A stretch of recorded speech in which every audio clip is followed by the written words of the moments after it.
од оваа учебна година вештачката интелигенција влегува во училиштата.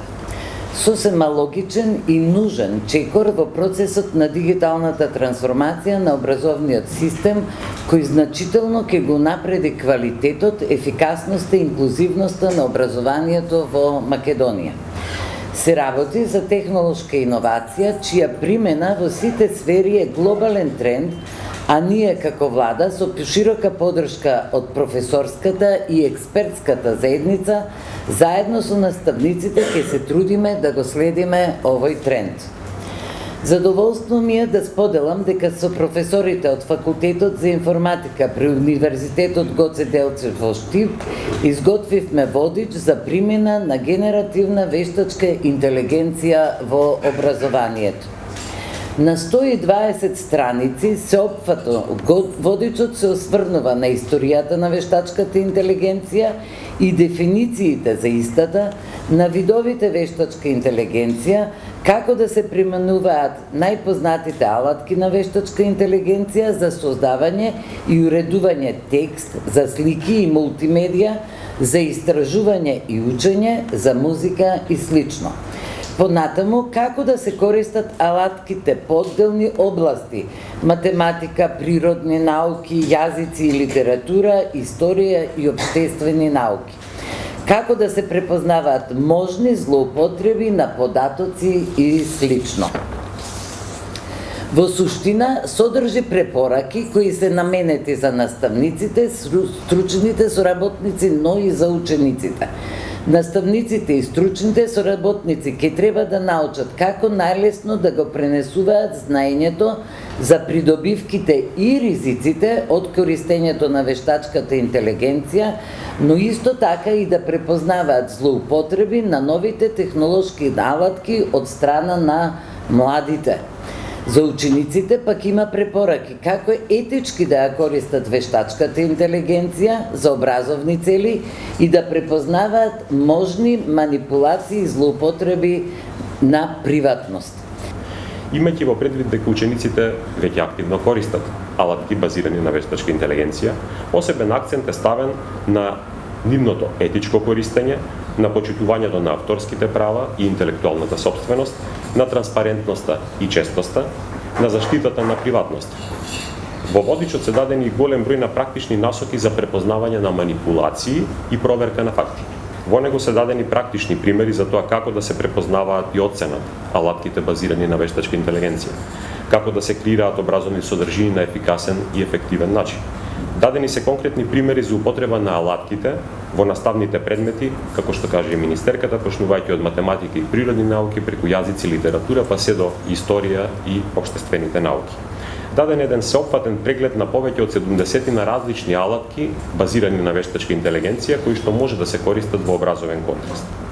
Покрај практичните примери, секое поглавје содржи и прашања за рефлексија, што им помага на читателите подлабоко да размислат за импликациите на презентираните содржини.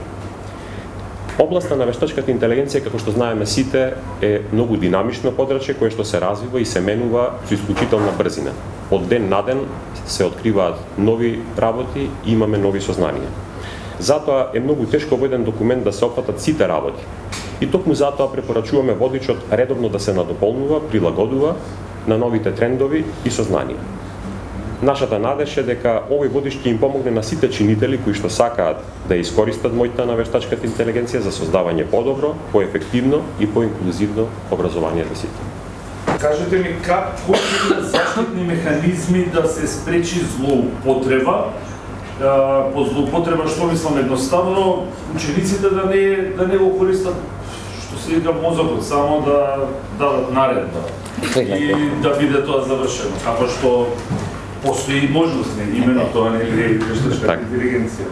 Јас ќе се обидам. Заштитиме од тоа учениците да не атрофираат, туку да работат повеќе. Јас ќе се обидам и во контекст на голем број на случувања што се случија деновиве. Имавме случај на самоубиство на ученик во интеракција со вештачка интелигенција и така натаму. Според мене, едукацијата е најдобра превенција. Токму и во оваа насока е водичот.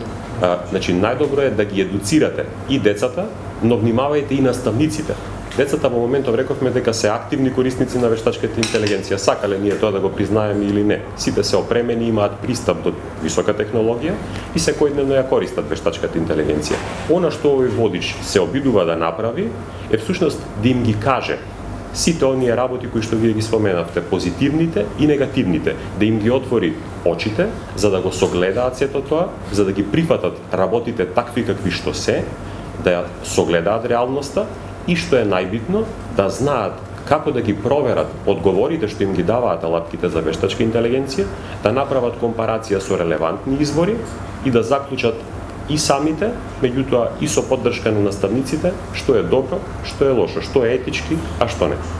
А кажете ми како образовниот кадар ќе може да препознае дали во одговорот ученикот користел своја интелигенција или буквално copy-paste, само како што сега во моментот може да се познае кога некој текст е комплетно препишан а напишан од вештачка интелигенција. Сметам дека прашањето ви е многу корисно и ви благодарам и за ова прашање. Ќе ве потсетам дека во изминатите неколку години не користеа учениците вештачка интелигенција, ама препишуваа на матура, па наставниците препознаваа дека е препишано. Опасности во секој процес на учење постојат. Она што ние треба да го направиме, а што сме го изгубиле, а не дека не постоело во оваа држава, е дека треба да ги научиме чекор по чекор и децата и наставниците на етиката и нормите кои владеат секаде во светот. Опасностите и за нашите деца, и во децата во Германија, и во децата во Америка се исти. Клучна улога, јас постојано тоа го кажувам, имаат наставниците, но наставниците треба да си го добијат своето право место. Не може и не е во ред родителите да велат дека наставниците не знаат, не можат и така натаму, тико дека знаат, дека можат и дека треба да се почитуваат. Тоа е нешто што ние низ годините го изгубивме. Ако постепено почнуваме и се трудиме да го надополниме или да го пополниме тоа што сме го изгубиле, со тек на време ќе дојдеме до вистината. Ние ги стимулираме постојано да истражуваат за да почнат логички да размислуваат, оти нели имаме читање и разбирање на последно место. За да почнат да разбираат, за да почнат логички да размислуваат, ги стимулираме да користат интернет. И не било проблем. И вештачката интелигенција е истото тоа. Со тоа што де факто и наставниците, понекогаш и родителите треба да влијаат на своите деца. Очигледно влијанието во неколкуте последни години или еве деценија, ќе речам небитно колку, се свело на минимум од разни причини. Сега се обидуваме да ги менуваме навиките за децата на брз начин да ги постигнат успесите што нивната генерација во другите земји ги има. Дали ќе има поединечни случаи на употреба, секако, на злоупотреба секако ќе има. Нашата цел е генерално да знаат да ги користат овие нови алатки и нови технологии правилно. Затоа ќе има многу обуки.